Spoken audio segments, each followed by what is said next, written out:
I'm in a hotel the other night in Suffolk, and Fatal Attraction comes on the television, which, for those who don't know, it is a classic movie. It's a very curious case of adultery that goes exceedingly wrong, where a Manhattan lawyer called Dan, played by Michael Douglas, engages in a very brief affair with a lady called Alex, played by Alex Forrest, excuse me, played by Glenn Close. And the reason it goes so terribly wrong is because Alex is actually quite emotionally and mentally unbalanced, and she becomes a threat to Dan's life, married life, and his general existence. She proceeds to become very violent, and at one point kills a bunny rabbit, putting it in a saucepan, hence the term bunny boiler.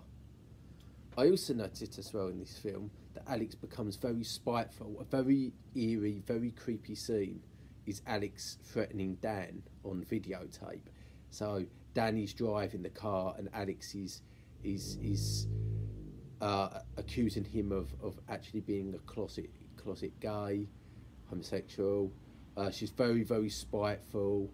You can tell that she's very angry, and due to this affair, she has become pregnant and refuses to take the action of getting an abortion. And it is quite unsettling when she says, "I can feel you inside me."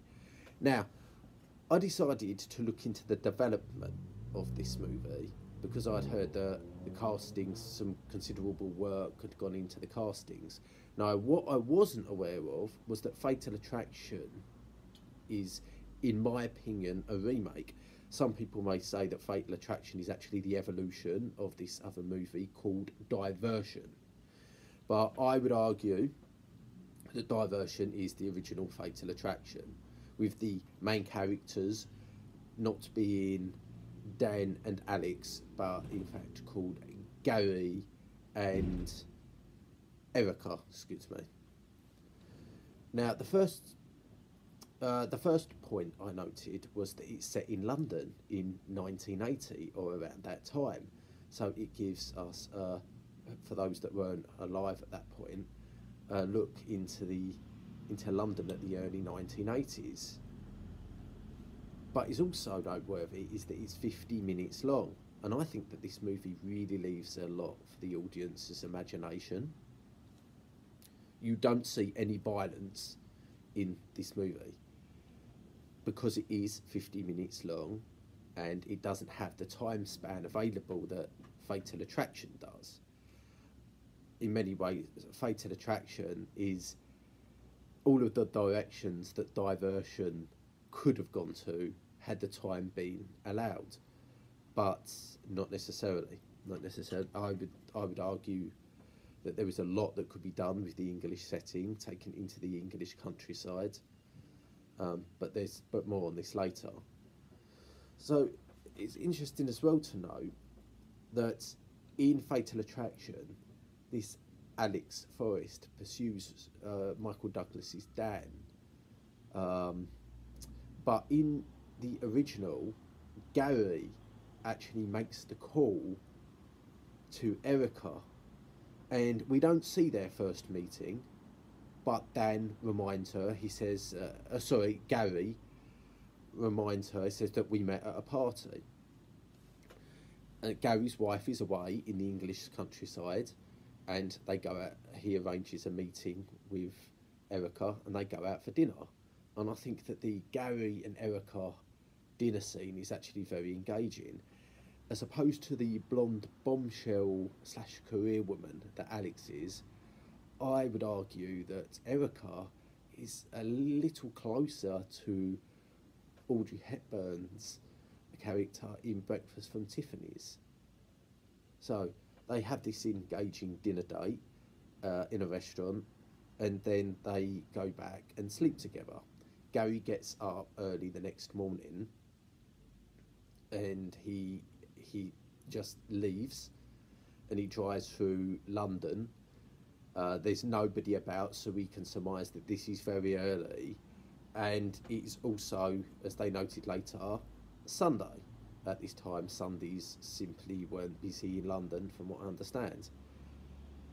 Back on point. So Erica phones Gary at his house on the telephone. No mobiles at this point, and she says to him, "Why did he leave so early? Why didn't he say goodbye? That wasn't very nice." Gary attempts to take some time back for himself, or to subtly reject her by saying that he needs to work and that he needs to walk the dog. Erica naturally doesn't take this hint and says, "Well, you can work around mine. I won't interfere. I'll be a good girl," I think she says. And I'll come with you while you walk the dog. Straight away, we know that this is beginning to become slightly uncomfortable. It would be uncomfortable for somebody that likes their own space, let alone a married man that wants to keep a secret. So Gary does another meet with Erica, and he meet in the park, and they go back, and they go back to Erica's, and she cooks up lunch, and they sleep together again, and that's where they have an argument in bed. Now, I like the fact that you don't see Erica as a violent lady. Her weapon is her mind. I think at one point Gary says that you knew what this scenario was, more or less, and it was a bit of fun. And Erica responds with a bit of fun for you, maybe. And she says to Gary, don't explain yourself. It's pathetic, which is essentially, if you try to explain yourself, then you are belittling yourself as a man. Whatever happens, Gary cannot win. And she says to him, "I would have more respect for you if you just told me to go away." So Gary, irritated and looking for his escape from this scenario in which he frankly has created for himself, says, "All right, go away." He then scene changes, and he goes into the kitchen, and Erica says, "Let's not part on those terms," essentially. And she goes to give him a hug and a kiss, but there's blood on her hands. We know something is wrong here. We've already began to suspect that Erica may be probably as mentally unbalanced as Alex in Fatal Attraction. So Gary tries to take care of Erica, and then Gary returns home, and his wife has returned with their young child from the countryside. You don't know where you don't know where they are in the countryside, but the phone rings, and that's where the film ends. So you assume, you know, that that's going to be Erica, and that this situation is going to snowball. It's going to get a lot worse before it gets better. But that doesn't necessarily mean it's going to become exactly like Fatal Attraction. Interestingly, I noted that unlike Dan being a successful man, I had to lawyer, Gary seems to be a man who has money, but is not necessarily an overly successful man. Because over the dinner date, he mentions to Erica that he writes. He has done some writing, but he doesn't seem to be very proud of his books, and he probably hasn't sold many. At that point, there's no ebooks. There's no ebooks available, and he obviously hasn't got them into the bookstores very far. I also think it's very interesting, as I mentioned, that Gary, who is happily married, made the phone call to Erica. His wife was away, and he saw the opportunity to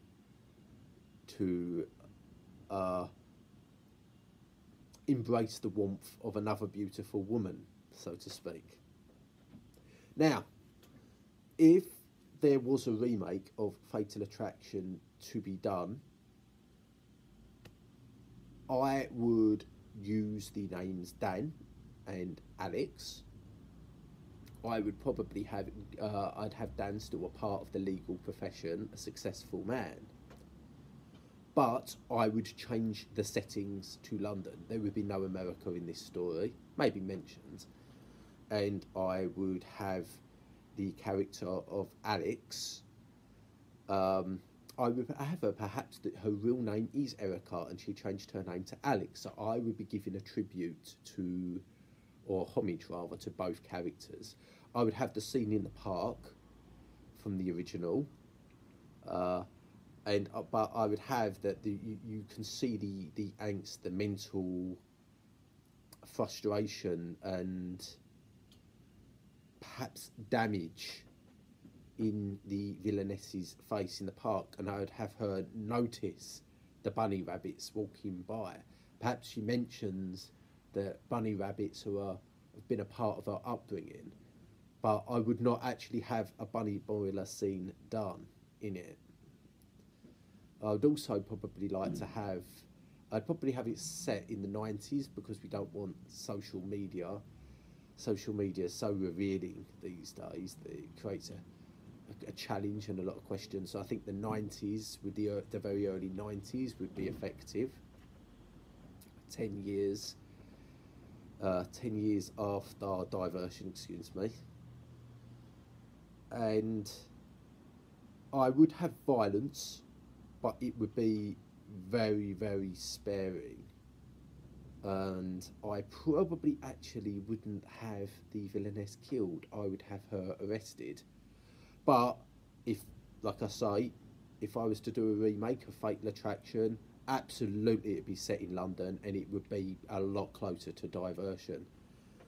So to anybody watching this, I thoroughly recommend Diversion. It's by the same writer as Fatal Attraction, but he did have some further assistance in adapting it into Fatal Attraction.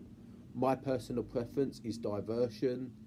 I won't lie that I'm very surprised that there is an original movie. It obviously isn't known very well because it's a short film and it came on television at a time when English productions, I think, were a lot cheaper and not as noted. It probably could be done as a BBC movie now, actually. So thank you very much for listening.